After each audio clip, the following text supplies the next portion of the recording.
Alright, hey everyone, how's it going? So we're here for another Princess Connect video. Today I'm talking about if you guys should be summoning for the up-and-coming Summer Suzume character event Focus Gacha banner. So I'm over here on the Priconne EN event timer website. I really like to use this website. I do have it bookmarked because I think this website is super useful.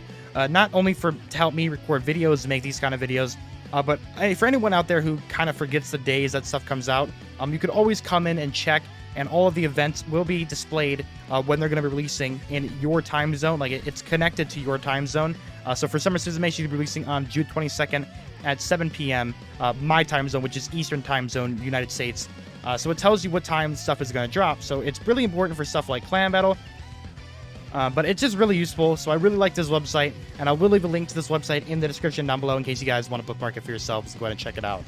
Without further ado, let's jump into Summer Suzume. I want to talk about her skills. I'm going to give her an in-depth overview about if you should summon for her or not, because that's the entire point of this video. So here is Summer Suzume. She can be obtained from the gacha. Obviously, she is a limited character. This is going to be our second ever, well, third, if you want to count Summer Kokoro. I don't think you should count her as she's a free character, but I guess she is sort of limited because the event goes early, but whatever. So here's Summer Suzume, and here is her universe. Let me go ahead and zoom this in for you guys so you guys can go ahead and see. It's going to be a little bit bitty because it's like a really small GIF, but whatever. There is the Summer Suzume animation. So you can see the animation is very high quality. All right, let's have her without unique equipment. Let's go over her universe. We have her rank, and then, of course, her skill, and as well as her EX skill. So her universe is a physical defense and magical defense buff, and HP regeneration to all allies. I think this universe is fairly good. I think it's a fairly nice universe, actually. It's a very good healing universe. Physical defense, as well as magical defense, as well as HP regeneration, makes your tanks more tankier. So she's pretty good in that sense that she does make the tanks on the front line, or even maybe some of your weaker backline characters, like, I don't know, Arista's like a kind of weak magical character. Like, she can get slapped around by magical attacks. So that magical defense buff will help Arista out to help physical defense for your tanks, especially against, like, PvP and all that stuff. It's going to be an HP regeneration, which is always good for a healer ability. So this is just an overall great ability, in my opinion. So far, Summer Suzume is looking pretty decent. Let's go and take a look at her rank 2. Now, her rank 2 is going to be a little bit different than we're used to.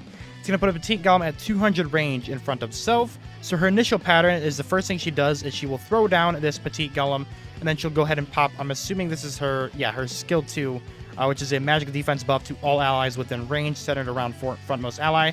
And then after that, her loot pattern is normal, 1, normal, 2, normal. So she will be summoning the Petite Golem fairly often. It's basically just going to be an extra bot that's going to get targeted in case you need that extra helping tankiness in the front line. It's basically kind of like Chica's bird. So people joke around and call her like a better Chica, but she pretty much is just a better Chica. Summer Suzume is. As I said, this magic defense buff to all allies within range, centered around frontmost ally, is always super good. Once again, it's just a buff to your tanks, and it makes them tank better against magical characters like Kyoka, Ana. It makes them much more tankier against those AoE attackers, Hatsune, all of them characters. Makes them much more superior to be able to tank those abilities. So this is a very good skill too. Then, of course, her EX skill, she just buffs her own magical defense at the start of the battle.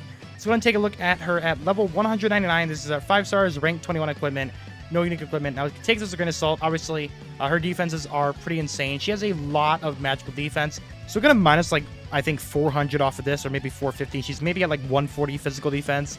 And maybe she's at, like, I don't know, 250 magical defense. So around there, she's going to be sitting at level 102 with rank 10 maxed out. So obviously, this is at 5 stars as well, so her defense is even buffed further. So she might have lower defenses at 3 stars, maybe around 100 physical defense, maybe around 180 magical defense at, of course, 102. But as I said, keep in mind, these stats are showing at the Japanese level, which is 199, rank 21, 5 stars. With her unique equipment, she gets bumped up even further to 865 magic defense, and then 656 physical defense, which the unique equipment does buff her up a little bit, which is always pretty cool to see. So there we go. That's pretty much all of what is going to be of Summer Suzume. She is a very decent character, I'd say. I say she's more worth it than people imagine. I don't think she's trash. Like, people think she's trash because she's smashed between Summer Pegrine who's like pretty good in her own way, and then she's smashed between Summer Carol, who is obviously insane, and we'll talk about Summer Carol here in a minute.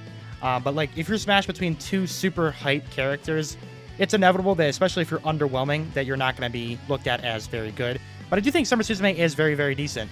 As I said in my past videos before, she gets an 8.0 out of 10, and she gets like an A rank, a B rank, a B rank, and a B rank. Then with unique equipment, she gets an A rank, a B rank, an A rank, and a B rank. She's fairly good in Quest. She's a very good Quest character. She's really good to have in Quest, especially against those hard mode stages and normal mode stages. Summer Suzume is actually a very decent option, a very good healer, and a very good backline character. So, do I recommend summoning for her?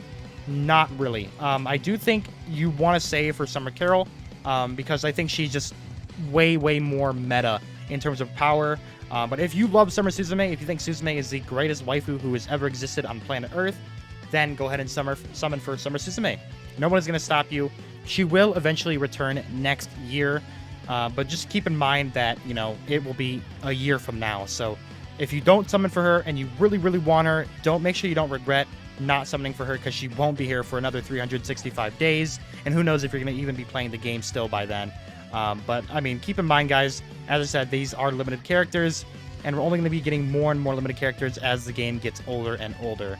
So now I want to talk about the up-and-coming banners. As I said, I wanted to talk about Summer Carol. We have the official date for Summer Carol's release coming, which is going to be July 9th, which is the same date that the Summer Suzume banner does go away. So we have the official date for Summer Carol, which is always super hype. Obviously, as I said, guys, she's smashed between Summer Pecrian, who's the first limited character, which is always is super hype, and then she's smashed between Summer Carol, who is just God, and then after that's the half-year anniversary. So she's just in like a really bad position to be released. Here is the Summer Carol up-and-coming banner, and this is the only reason that I could say for people to skip the Summer Suzume banner. If Summer Carol did not exist, I would tell people to summon for this banner, because this Summer Suzume character is very decent. But of course, Summer Carol does exist, and Summer Carol is insane. So obviously, that is the main reason why everyone is going to be skipping the Summer Suzume banner. But other than that, that's pretty much going to wrap it up for today's video. I tried to make this video as short as I could, just going over her skills, talking about, you know, why she is really good, and she's underrated, especially. I think she's underrated. But I definitely do think she is a skip because of the next up-and-coming characters. I think Summer Tamaki's great. Summer Carol is obviously nutso, and they're just way more hype than her. And as I said, this game is all about waifu collection. So if you enjoy Suzume and you think, as I said, you think she's an amazing waifu, then you might as well go ahead and summon for her. I've seen a few Reddit posts where people are like, time for me to get my Summer Suzume. So if that's you, by all means summon. And that's going to do it for me today, guys. I hope you guys all have a wonderful day. Peace out, and I'll see you guys all next time.